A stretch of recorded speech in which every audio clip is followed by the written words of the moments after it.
Fue educado en la Universidad de Cambridge, casado 2 veces con más de 3 hijos.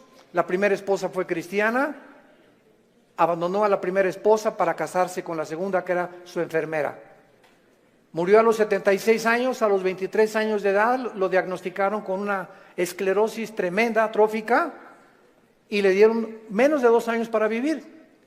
Y sin embargo vivió 50 años más, 76 años murió.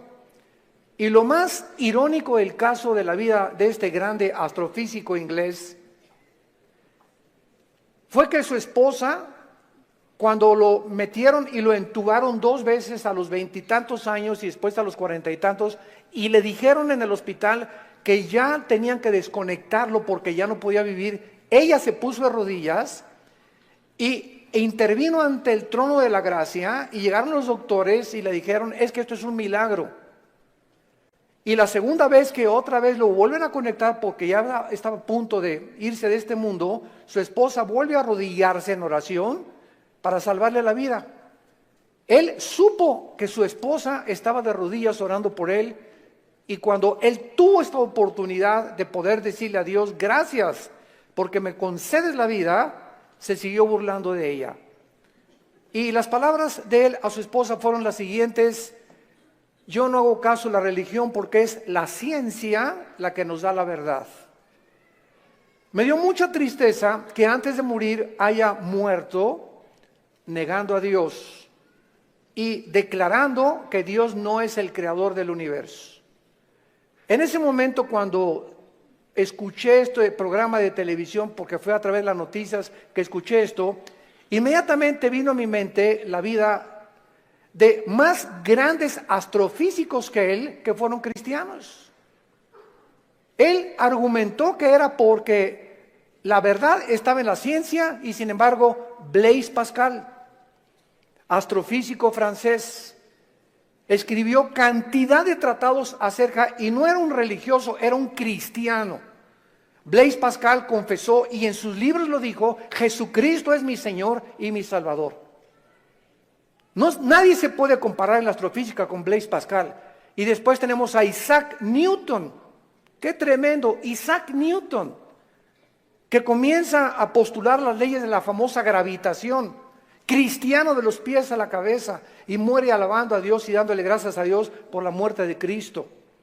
Louis Pasteur, siglo XX, un famoso doctor, experto en medicina, y el legado que él dejó a la ciencia fue impresionante, cristiano. Y finalmente Alberto Einstein, que fue famoso cuando dijo: Dios no juega con el universo como si jugara los dados.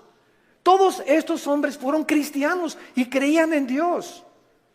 Los filósofos de hace 2150 años aproximadamente, 150 años antes de Jesucristo, Aristóteles, que fue el maestro de Alejandro el Magno, Platón, Sócrates, Demóstenes, creían en un Dios. Por lo menos dijeron: pienso, luego existo, existo, luego vivo, esta causa no puede estar dentro de mí, esta causa tiene que estar fuera de mí, tiene que haber algo, llámale la fuerza, una entidad superior, pero tiene que haber algo que trascienda, que es Dios.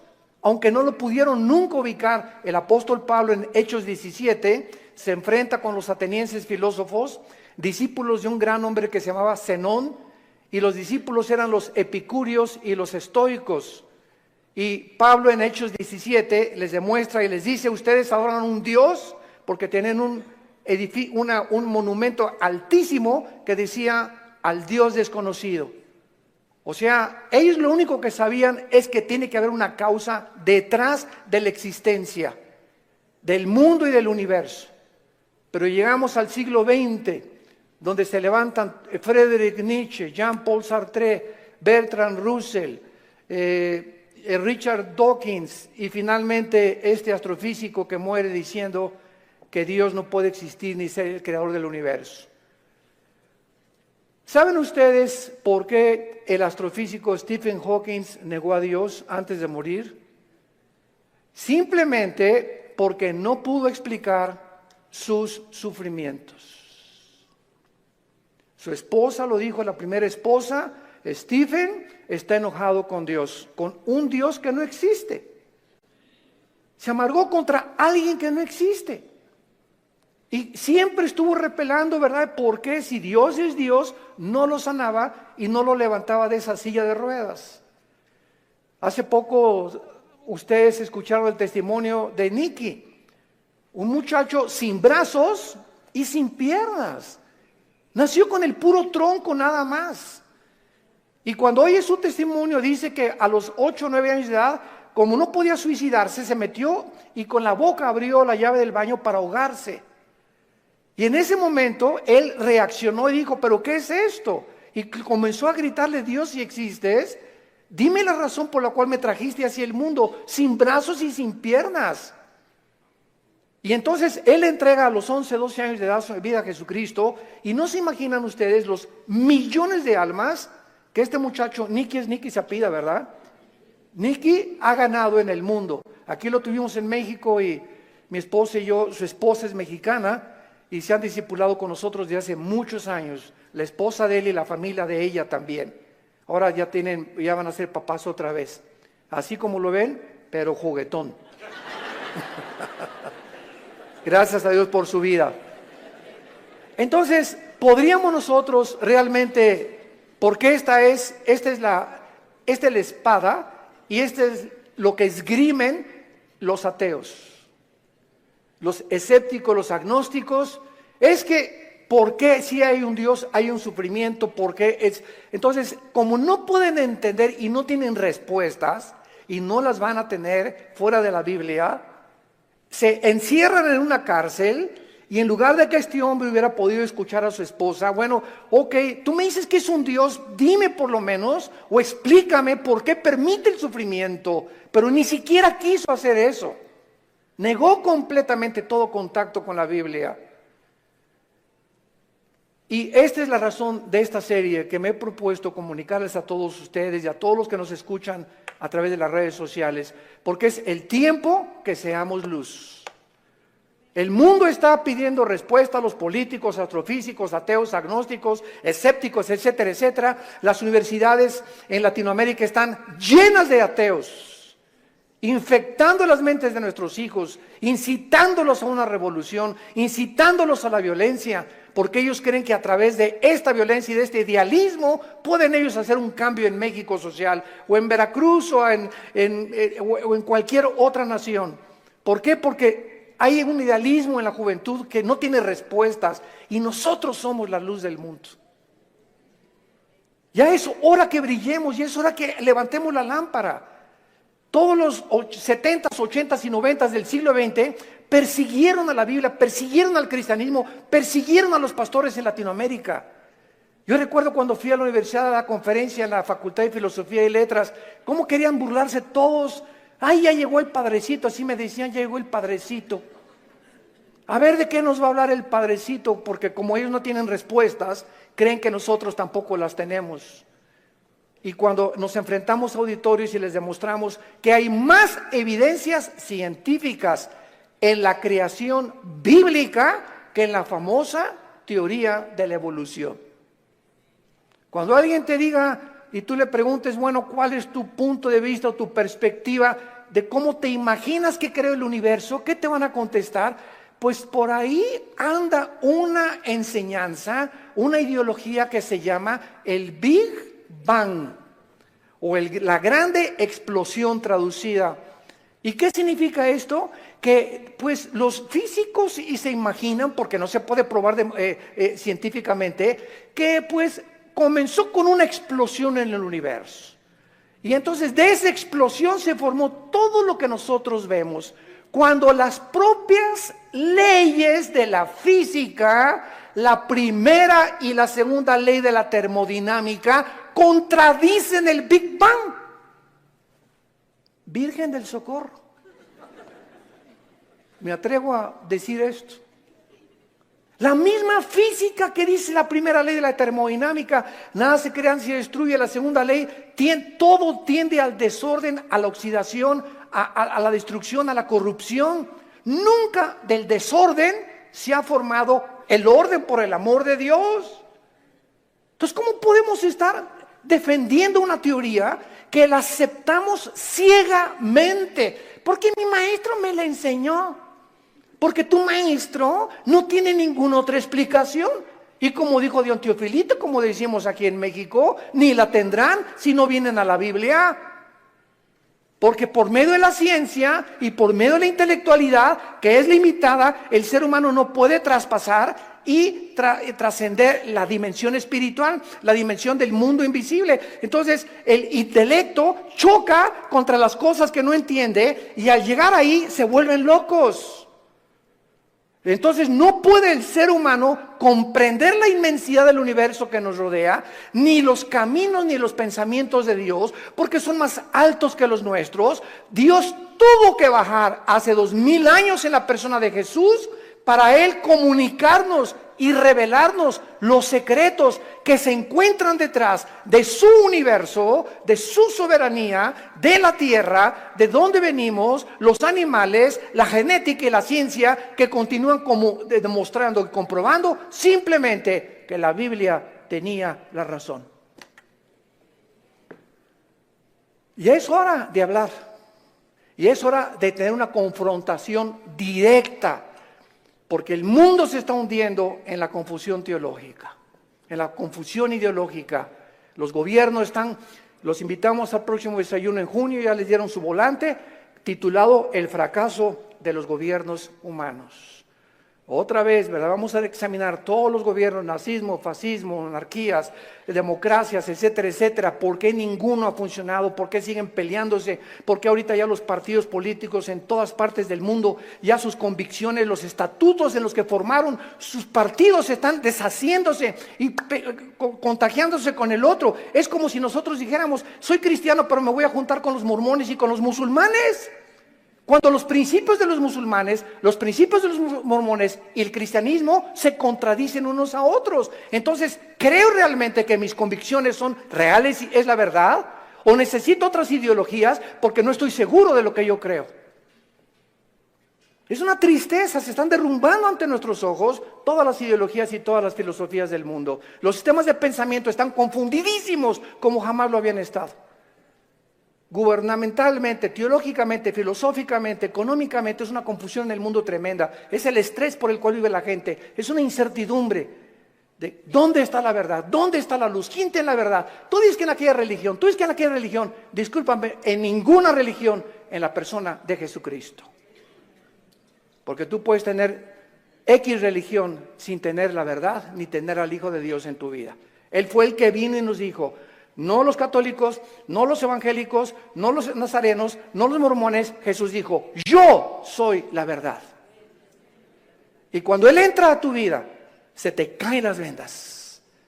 Y de alguna forma el entendimiento se nos comienza a expandir.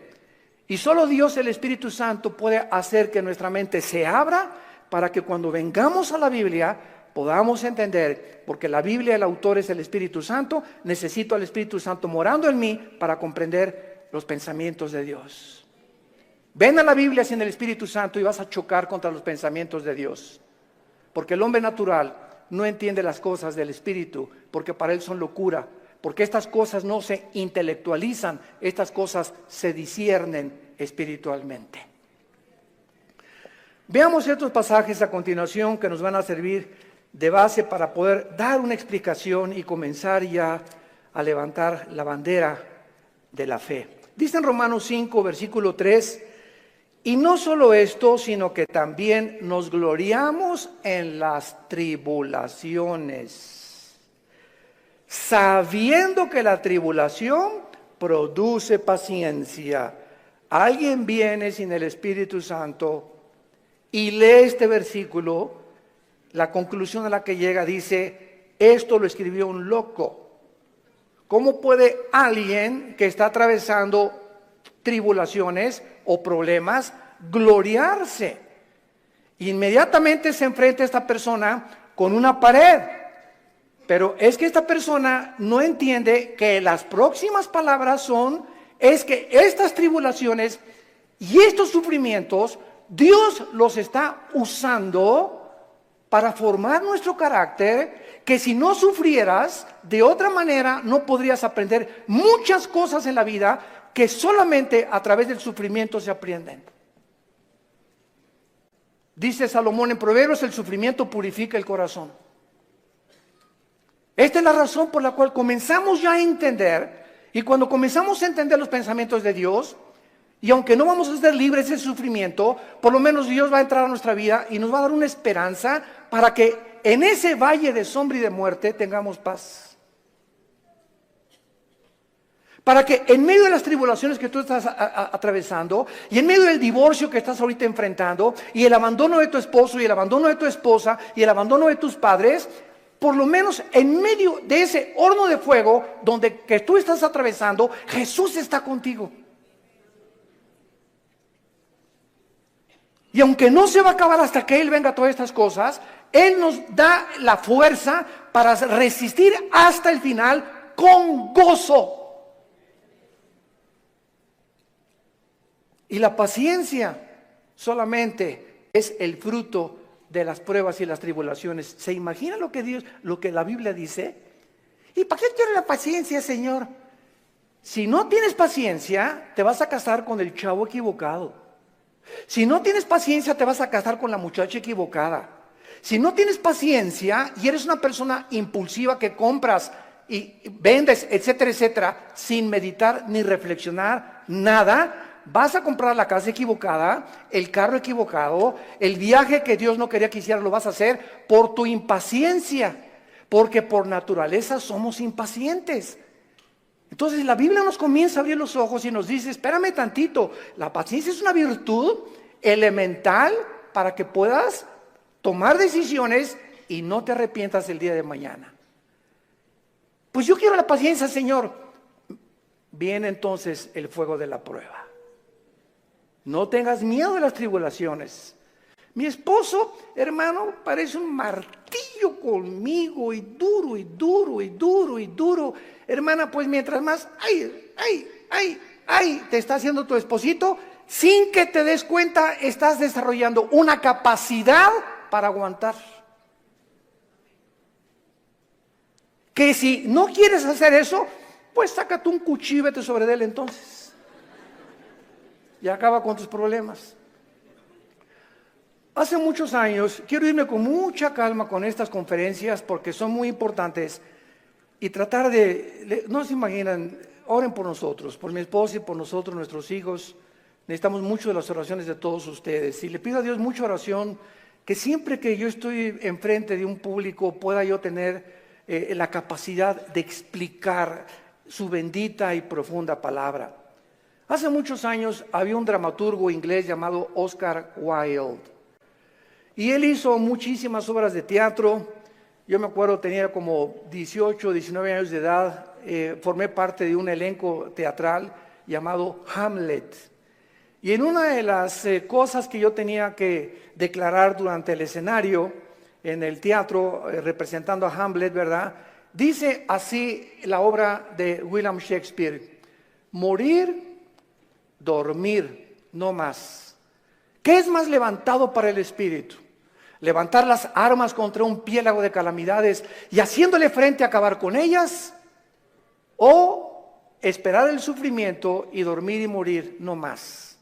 En otras palabras, este dramaturgo que no era cristiano, pero creía en Dios, Oscar Wilde, y tenía problemas morales, ¿verdad? No nos vamos a meter con eso ahorita. Oscar Wilde pudo entender que en la vida es o mueres o vives.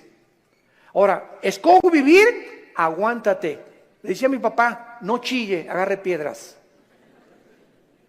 Estamos vivos, no es Disneylandia, por el amor de Dios, ya madura. No es Reino Aventura.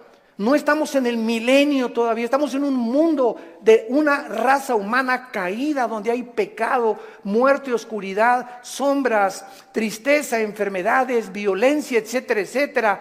Y vamos a través de esta serie a explicar por qué permitió Dios esto. Y nos vamos a dar cuenta, cuando veamos la explicación de Dios, vamos a levantar las manos, te voy a decir, Señor, profunda es tu sabiduría y tu gracia y tu misericordia. Cuán profundos son tus pensamientos. Y yo era como era porque no entendía. Ahora entiendo, Señor, y te alabo y te bendigo. Y va a venir una paz sobre tu vida que sobrepase el entendimiento, que te va a dar la fortaleza de seguir viviendo para Jesús. Y este es el propósito de esta serie. que he tratado de preparar para todos ustedes y los que nos escuchan. Las tribulaciones nos producen paciencia. Necesitamos la paciencia. La segunda es Santiago capítulo 1, versículos 2 y 3. Santiago capítulo 1, 2 y 3. Hermanos míos, otra vez, parecía que estuviera loco Santiago, de cuál fumó.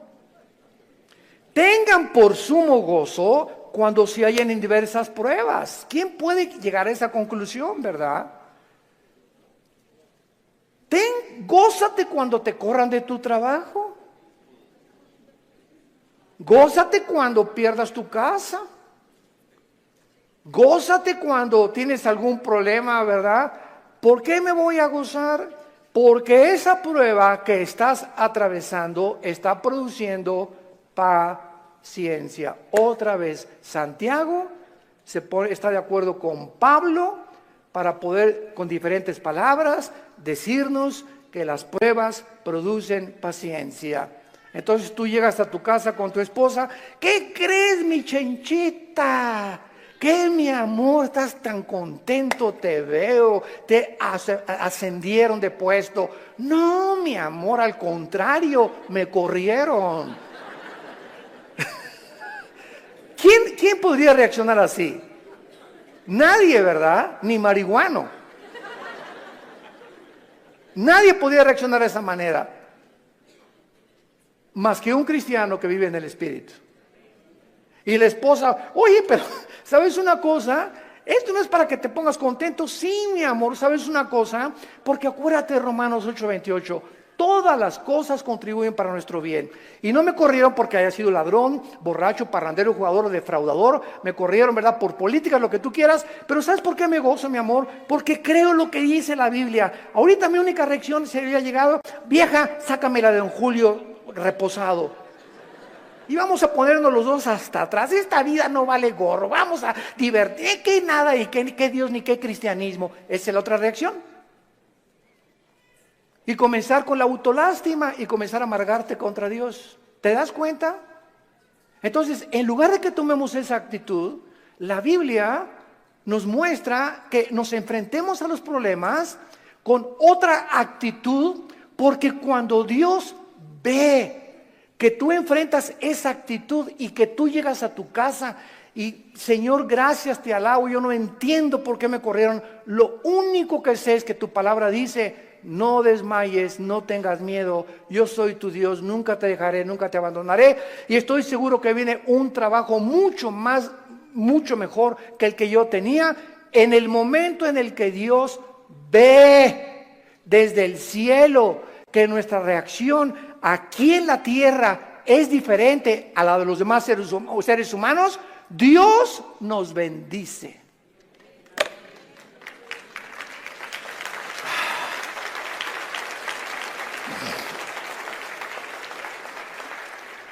Porque sin fe, ¿y cómo se demuestra la fe? Actuando al contrario de nuestros sentimientos y emociones. Hebreos 11:6. Y el versículo 1 de Hebreos 11 dice: y la fe es la certeza de lo que se espera, la convicción de lo que no se ve. Veamos y metamos aquí un microscopio. La fe está relacionada con el futuro y con lo invisible. Es una certeza, es una seguridad de algo que está adelante de mí, que estoy esperando, y aunque yo no lo vea, estoy seguro que viene a mi vida. Y además estoy tan convencido aunque no lo vea. La fe, si no es algo que tú estás esperando y no estás convencido, tu fe es la fe de los demonios. Dice Santiago capítulo 2 que los demonios también creen. No, yo creo en Dios.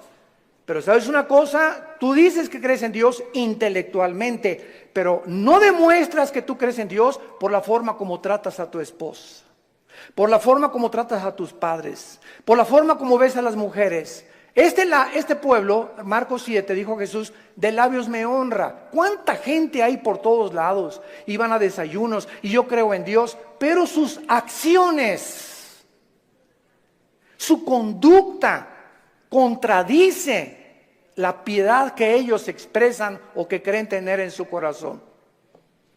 Entonces te vuelves un hipócrita. Te vuelves un falso cristiano.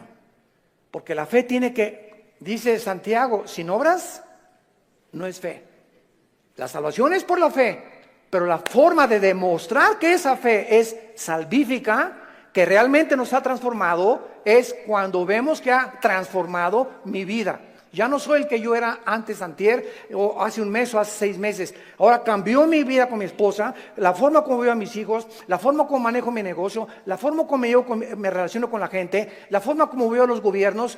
Cambia completamente mi vida. Y si yo no manifiesto esta actitud o esta nueva conducta, no es cierto que soy cristiano. Y lo vamos a ver en el tercer pasaje, 1 de Pedro capítulo 1. Y ahí vamos a comenzar nuestra serie. Esta es la introducción. En 1 de Pedro capítulo 1, versículo del 6 al 9, escribe el apóstol Pedro, y los recipientes de esta carta eran judíos perseguidos por Roma. Esta carta fue dirigida a cristianos que están siendo perseguidos o sufriendo por su fe, en lo cual vosotros os alegráis, aunque ahora por un poco de tiempo, si es necesario, tengáis que ser afligidos en diversas pruebas, para que sometida a prueba vuestra fe, mucho más preciosa que el oro, el cual, aunque perecedero, se prueba, con fuego se hallada en alabanza, gloria y honra, cuando sea manifestado Jesucristo, a quien amáis sin haberle visto, en quien creyendo, aunque ahora no lo veáis, os alegráis con gozo inefable y glorioso, obteniendo el fin de vuestra fe, que es la salvación de vuestras almas. En otras palabras, y este es el tercer principio espiritual de nuestra serie, la fe de todos aquellos que han dicho: Jesús, entra a mi vida. Ayer en el desayuno tuvimos más de 35 decisiones, gracias a Dios, y la gente que hace una decisión por Jesucristo, quiero que lo sepas, tu fe va a ser probada. Tu fe va a ser probada. ¿Y saben ustedes dónde comienza a ser probada? En la familia, con tus hermanos y con tus papás o con tus primos.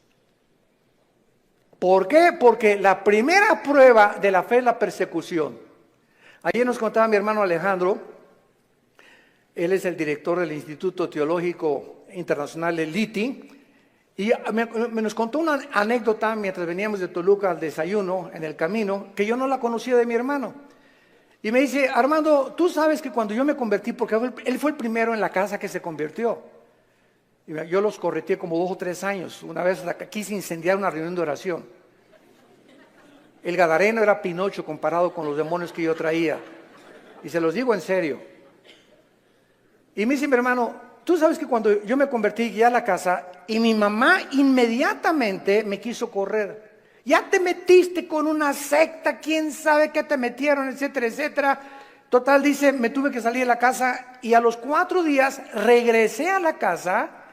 ¿Y qué crees? Estaba un cuñado mío, nuestras hermanas, la abuela, los tíos, y me hicieron juicio. Todos alrededor de la mesa, diciéndome: a ver, acércate por favor, estamos escuchando que ya te cambiaste de religión y que andas por ahí con unos aleluyas y quién sabe qué tantas cosas, y en esta familia la única religión que tenemos es tal y tal y tal y tal cosa. Y dice mi hermano: yo lo único que hice es a todos ellos que me hicieron juicio por haber aceptado a Cristo, en lugar de que contentos de que dejé las drogas, porque era bien hipioso mi hermano antes, y le metía todo, ¿verdad? En lugar de que estuvieran contentos, estaban completamente enojados que yo había comenzado a leer la Biblia. Y lo único que les dije fue, puse la Biblia en medio de todos y les dije: ¿la han leído? Y comenzaron todos a voltearse unos con los otros. No, Chepo. Pues si no la han leído, ¿qué base tienen para juzgarme que yo estoy mal? Porque si no es la Biblia la base de nuestra fe, ¿qué es entonces? Yo no les dije que fui con los mormones ni que fui con soy un musulmán. Estoy en un grupo de cristianos que leemos la Biblia. Y si ustedes no leen la Biblia, no tienen ninguna base. Dice mi hermano, desde esa vez nunca se volvieron a meter conmigo. Pero vino la persecución inmediatamente y vendrá contra ti también. Y comienza en la propia familia. ¿Por qué? Porque Dios nos sacó de las tinieblas de nuestra familia para regresar a nuestra familia e iluminarlos y sacarlos también al reino admirable de la vida de Jesucristo. Y si tú en tu familia no eres una luz y en tu medio donde trabajas no eres una luz y no estás dando testimonio de Jesucristo, tu cristianismo es religioso nada más. Y recibirán poder. ¿Para qué? Para poder enfrentar al mundo. Sin ese poder no se puede enfrentar al mundo. Hechos 1:8. Y recibirán al Espíritu Santo y me serán testigos. Entonces, vemos nosotros que tiene un propósito todo esto. Muy bien, vamos pues a comenzar esta serie con las siguientes declaraciones y reflexiones. No cabe duda que vivimos en un mundo completamente disfuncional. No hay un solo matrimonio funcional. El matrimonio es la unión de dos extraterrestres. Pero por si fuera poco, dos extraterrestres que ninguno se conoce ni se entiende el uno al otro. Y vas a tener 60 años de casado, como dijo un gran predicador hace algún tiempo en un estadio en Estados Unidos que lo escuché. Yo tengo 60 años de casado más o menos y sigo sin entender a mi esposa. Y como dijo Dion Teofilito, ni las vamos a acabar de entender. Porque no nos manda Dios entenderlas, nos manda Dios amarlas. Entonces, cuando nosotros comprendemos esto, que no hay un matrimonio, o sea, no hay un matrimonio perfecto, es lo que quiero decir. No hay un matrimonio donde todo, en la luna de miel, John Travolta y se casó con esa muchacha que se parece a la Madonna y vamos a ser felices y qué guapo, ¿verdad? Y tiene coche. Todo eso desaparece después de la luna de miel. Comienzas a enfrentarte con una persona imperfecta de los pies a la cabeza. Peor todavía si no son cristianos.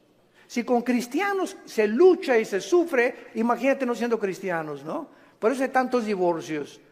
Entonces te enfrentas con una persona, con una mujer, que no sabes cómo tratarla, no sabes, de todo chilla, no sabes por qué chillan las mujeres de todo. Habla, parece perico de África como habla mi esposa. Es que a las mujeres Dios les dio esa capacidad de hablar hasta por los, quién sabe por dónde más. Hasta por los pies hablan las mujeres. Y nosotros, ¿verdad? O sea, tú sabes una cosa, cuando tú hablas con una persona, en el momento en que te paras a escuchar a una persona, no sé si ustedes lo sepan, la Biblia nos los muestra, el hecho que te estés concentrando en escuchar lo que está diciendo, estás emanando energía, te estás desgastando. Cuando Jesús lo tocó a la mujer, ¿se acuerdan ustedes la mujer con el flujo? Alguien me tocó. ¿Por qué? Porque dice, energía salió de mí. Todo el sufrimiento que ella tenía se lo transmitió y Jesús en su hipersensibilidad sintió inmediatamente. Hoy eligieron los apóstoles, pero todo el mundo te toca. No, hay alguien que me tocó con el propósito de recibir algo de mí y lo sentí en mi espíritu. Es una hipersensibilidad espiritual tremenda. Pero cuando tú te sientas con alguien, entonces esta es la razón por la cual mujeres, los hombres nos sentamos y viene tu esposa y 15, 20 minutos y a los 10 minutos no tenemos la capacidad, yo no sé cuántos de ustedes sean superhéroes, ¿no? Pero la mayor parte de los hombres no tenemos la capacidad de oír más de 10, 15 minutos. Comenzamos, sí, amén, gloria a Dios, mi amor. Sí, es cierto, sí, te amo, tienes toda la razón, ¿no? Comenzamos ya con el avión, etcétera, etcétera. Pero ustedes las mujeres, mi esposa se junta con otra mujer, o cuando se juntan las pastoras, y 6 horas sin parar. Yo llego a los restaurantes, me recoges a las 7, sí voy a las 7, y ahí está, digo, oye, mi amor, te dejé a las 2 de la tarde, y sigues en la mesa platicando con ellas. Y se despiden. Y están en la puerta del restaurante, bye. Y en la noche llega y le siguen hablando por teléfono. Señor mío y Dios mío. Jesús, María y José y el burrito que los acompaña. Así son. Dejémoslas, felicitémoslas, pero no las contradigamos, mucho menos, porque así las hizo Dios. Las mujeres tienen 7 días al mes que sus hormonas cambian drásticamente en la famosa menstruación. Y durante esos 7 días no te atrevas a decirle nada. No te atrevas a tocarla tampoco, ni sexualmente tampoco, porque está prohibido en la Biblia. Son tiempos en el que vuela la mosca y se ponen a llorar, hipersensibles. Es una semana en la que yo te llevo el desayuno a tu cama, mi amor, yo le voy a lavar los trastes, yo te lavo la ropa del bebé o lo que sea, ¿verdad? Y comienza el hombre a entender la naturaleza femenina, que no estamos para que ellas nos sirvan, no son nuestras esclavas ni nuestras sirvientas. Y cuando comenzamos a darles lo que ellas necesitan, porque las comenzamos a comprender, es cuando vienen las bendiciones de Dios. Es cuando vienen las bendiciones de Dios. ¿Por qué estamos haciendo así? Y no somos mandilones, eso no es ser mandilón. Lo hacemos porque Dios nos dice, ama a tu mujer como yo te amé desde la cruz. Con un amor sacrificial. Y cuando yo veo sacrificarte por tu esposa, te voy a bendecir como no te imaginas. Porque el mal que le hagas a tu esposa, se te regresa. Es como un boomerang. Se te regresa, dice en Efesios capítulo 5. Nadie aborreció su propia carne, sino que la cuida y la sustenta como Cristo a la iglesia. El daño, las groserías, los gritos, el adulterio mental que traes contra tu mujer, se te regresa y detiene las bendiciones de Dios. Y vas a comenzarte a encontrar desesperado, ya no te puedes gozar en las pruebas, en las tribulaciones, ya no tienes paz, ¿verdad? ¿Por qué? Porque necesitas otra vez venir a la cruz y pedirle perdón a Dios por la forma como has tratado a tu compañera, a tu amante, a tu esposa, a la madre de nuestros hijos. Ahí viene. ¿Por qué lo hacemos? Por la fe. Y sin esta fe es imposible que yo agrade a Dios. Vivimos un mundo disfuncional, tenemos que entender esto. Y todas estas circunstancias nos hacen volvernos a la pregunta, que es la que vamos a desarrollar en esta serie: ¿por qué Dios no detiene la maldad? Muy buena pregunta, muy válida filosóficamente. ¿Por qué Dios no detiene tanta destrucción y tantos sufrimientos? Es la pregunta que permanece en las mentes de la mayor parte del ateísmo, y muchas veces no solamente los ateos, sino también de los mismos cristianos. La única diferencia, escuchen esto, señores ateos que nos escuchan, en cualquier programa que haya en el mundo de televisión o de radio o en cualquier foro, nunca a un ateo ni a un agnóstico le van a hacer estas preguntas, nos las van a hacer a nosotros. Porque los ateos no tienen respuestas. Y como no tienen respuestas, por eso se enojan contra Dios, y por eso se amargan, y por eso dicen que son ateos. Entonces, si el mundo va a cuestionar a algún ser humano para que le responda, no va a ir con los ateos, van a ir con nosotros. A ver, ¿tú qué te dices, cristianito? Dime esto y esto y esto. Hace mucho les conté un incidente que lo he repetido así. Una vez estaba platicando sobre el ateísmo en el Hotel María Isabel, salimos del desayuno hace algunos años y me aborda una persona en el elevador, pero así, ¿verdad? Usted se está echando, así, mucho gusto, ¿cómo está? Ya entramos al elevador juntos. Usted dice que Dios es todopoderoso, ¿verdad? Pero con esa actitud, ¿verdad? Usted dice que es todopoderoso, ¿verdad? Sí, efectivamente, Dios es todopoderoso. Y si es todopoderoso, ¿por qué no acaba con el diablo si Él tiene poder? Y le contesté: porque comenzaría con usted.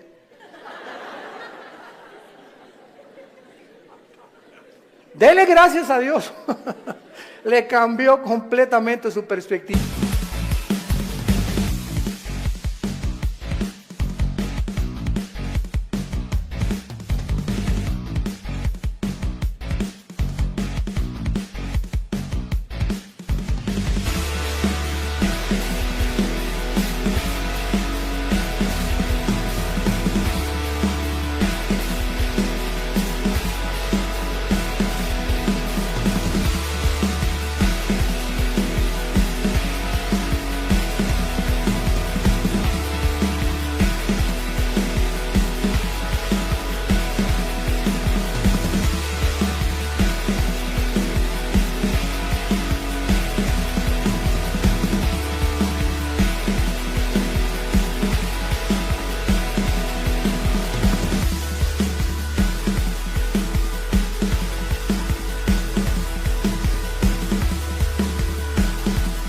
arriba, ¿no? O por lo menos ya le di tarea para ir reflexionando ella a su casa, de que hay respuestas y que si realmente Jesús hubiera venido o ahorita acabara con la maldad, acabaría con todos, porque perverso y engañoso es el corazón de todos los seres humanos.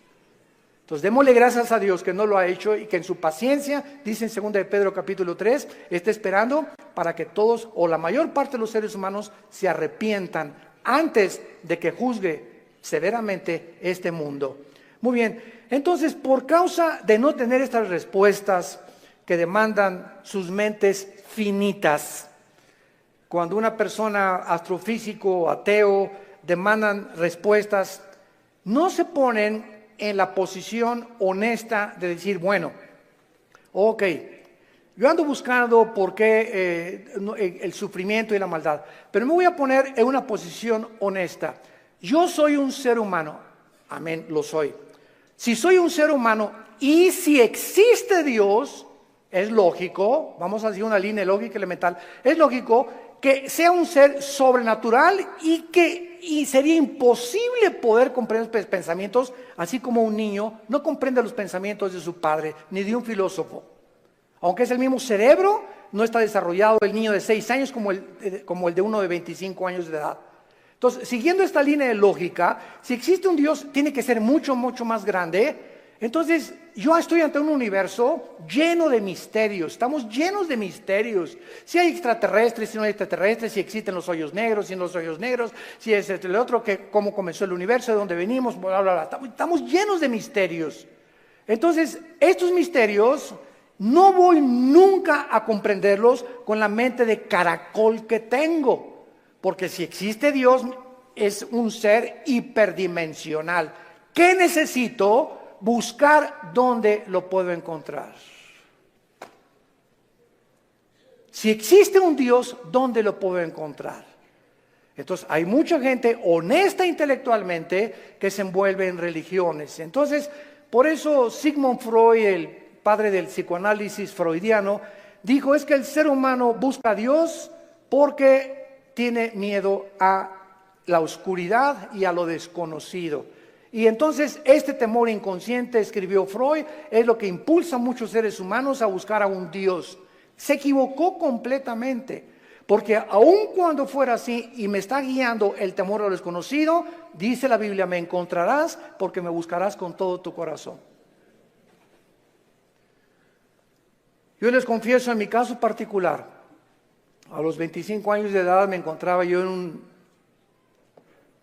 un momento existencial en mi vida, que estaba yo en el lodo, así estaba yo en el suelo completamente. Anduve buscando en tantas religiones y por acá y por allá, también experimenté con algunas drogas, era borracho, parrandero, jugador, mujeriego, me decían el aventurero de Tlalnepantla, aunque no vivía en Tlalnepantla. Y a través de esta crisis existencial, mi hermano ya se había convertido en mi hermano Alejandro. Y caí de rodillas un día porque los amenacé, llegaba mi hermano con los cristianos, Armando, arrepiéntete, mira, ustedes están locos. Y llegaban ahí, ¿verdad? Y hasta comenzaron a pelar, en ese tiempo se comenzaron a peinar como Jesús, así, y se ponían hasta unas túnicas blancas y me parecían locos, freaks, como le decimos en inglés, ¿no? Y dije, no, están más locos que nada, es la nueva onda, ¿verdad? Y peace and love y todo así, amorosos y todo, no me convencían. Hasta que llegó esta crisis existencial en mi vida, en la que ya no tuve más que hacer, intenté quitarme la vida 2 veces, ya no quería vivir, dije, no hay propósito, significado en mi vida, y en esa crisis caí a las 4 o 5 de la mañana, recordando las palabras que siempre mi hermano, antes de irse a la casa, oraban por mí. Y esas oraciones que hacían por mí en la casa me llegaron a tocar las fibras más sin que yo lo supiera, movieron mi espíritu. Y me levantó el Señor, creo, a las 3, 4 de la mañana y caí de rodillas. Le dije, Dios, si tú existes, te necesito. No sé quién eres, pero yo te necesito si tú existes. Y si es verdad que es tu Hijo, al quien tú escogiste y en quien el cual tenías tu complacencia y lo mandaste para que lo oyéramos a Jesús, no dijiste que oyéramos a Buda, ni a Mahatma Gandhi, ni a Mahoma. Tú dijiste a él oír. Si es Jesús, yo lo necesito en mi vida.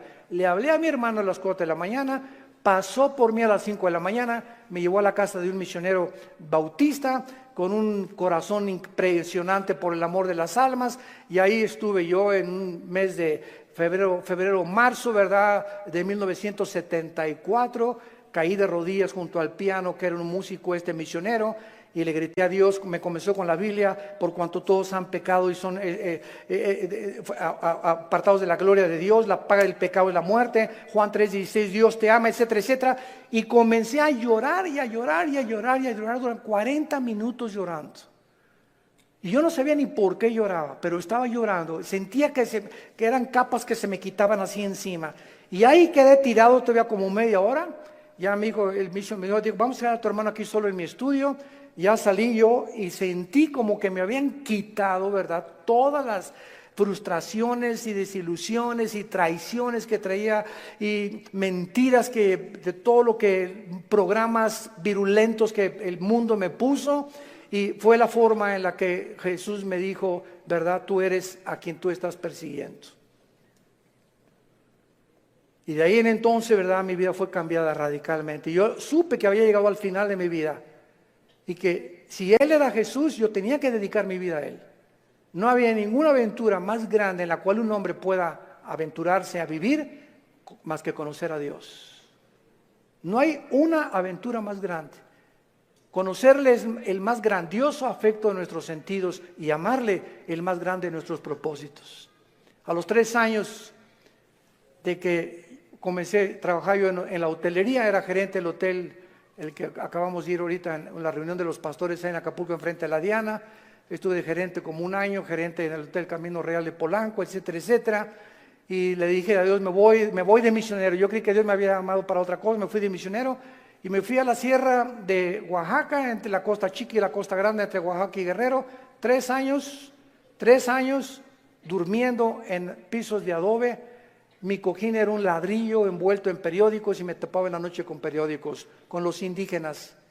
Yo creí que me había llamado Dios para ser misionero, porque los misioneros que conocí en Acapulco me mandaron para que yo fuera, y lo único que me daban era un cheque de $100 al mes. Comíamos lo que pescábamos, las almendras que arrancábamos y los mangos que quitábamos de los árboles durante 3 años de mi vida.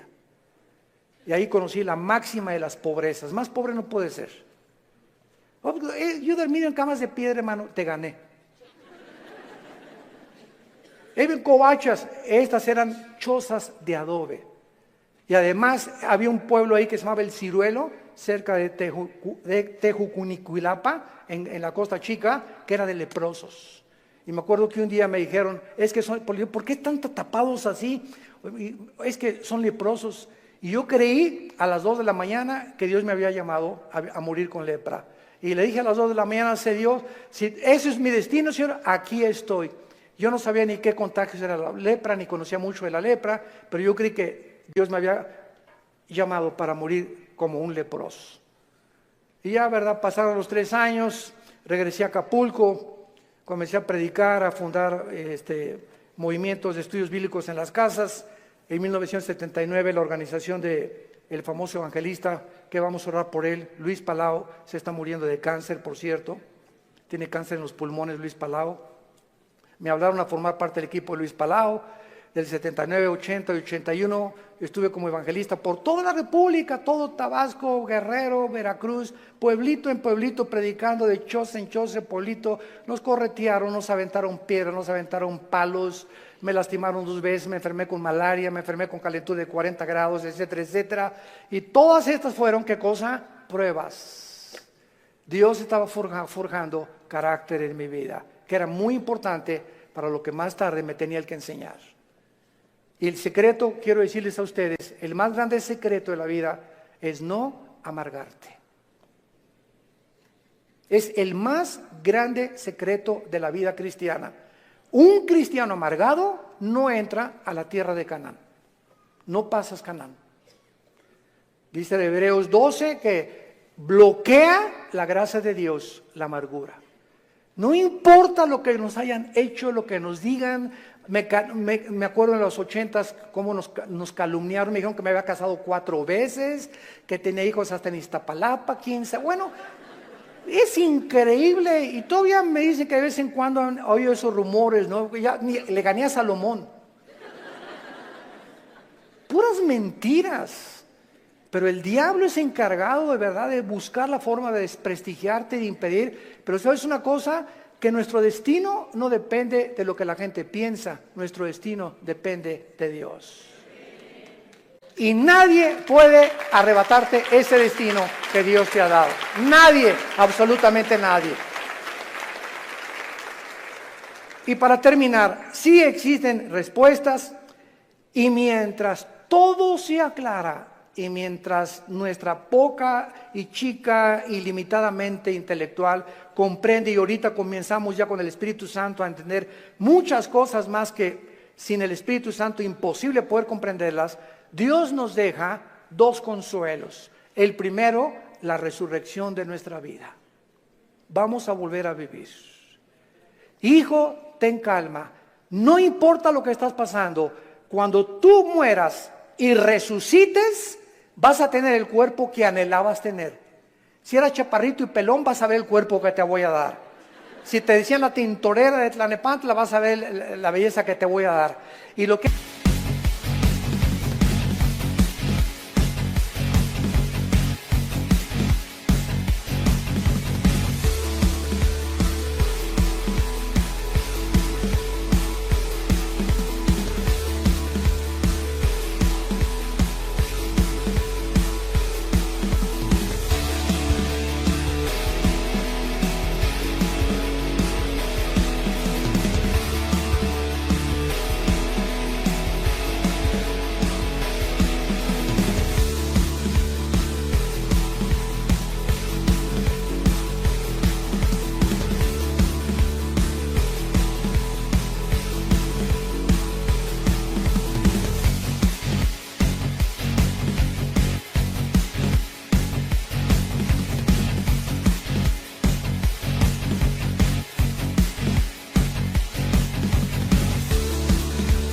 hemos sufrido las enfermedades, todo lo que pasemos aquí, no nos imaginamos, y la esperanza de que vamos a tener un cuerpo fue que Jesús se levantó de los muertos.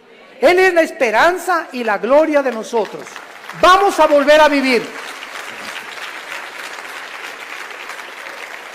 Y todo lo que hayamos sufrido y lo que hayamos afligido, y si acabaste en silla de ruedas o no silla de ruedas, o con cáncer o no cáncer, o lo que hayas pasado, no va a ser comparable con las glorias que en nosotros se van a manifestar.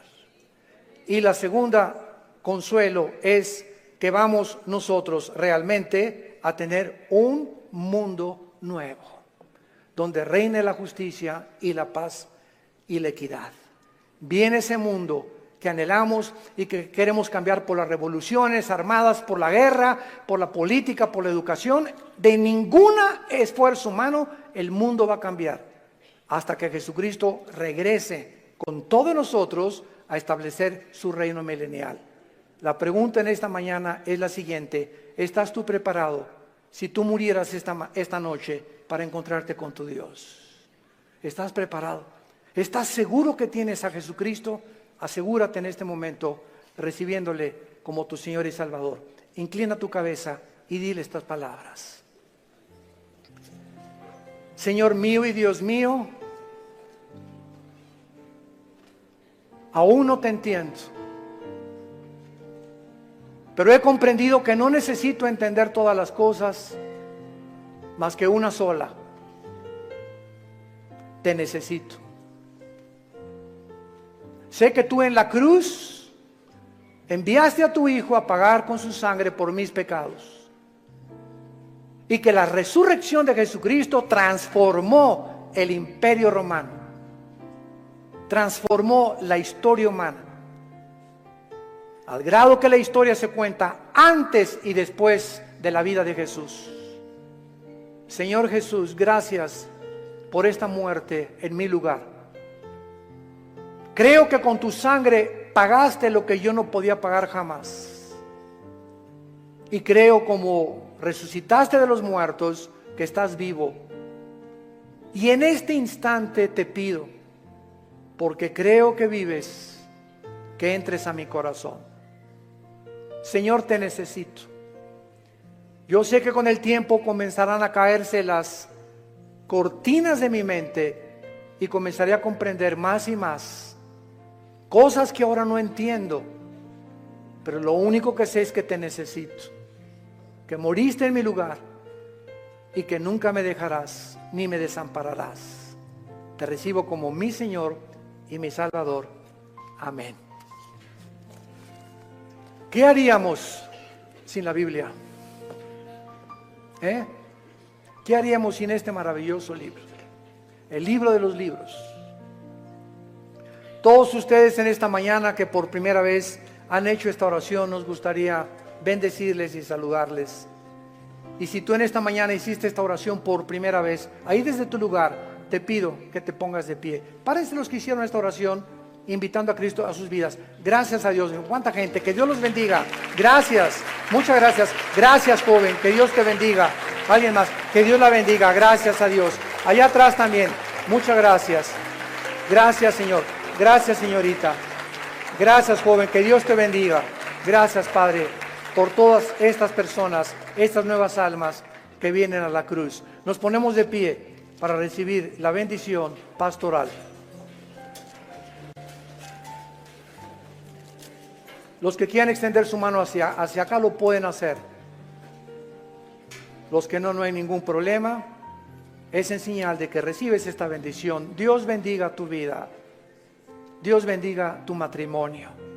Y les dé la paciencia para tolerarse y soportarse el uno al otro hasta que venga Jesús. Y esta fortaleza solo nos las puede dar el Espíritu Santo, viviendo en la palabra de Dios. Dios bendiga a tus hijos. Dios bendiga el fruto que llevas ahora en tu vientre. Que esta criatura crezca y nazca en un hogar cristiano, con principios de ética y de conducta moral.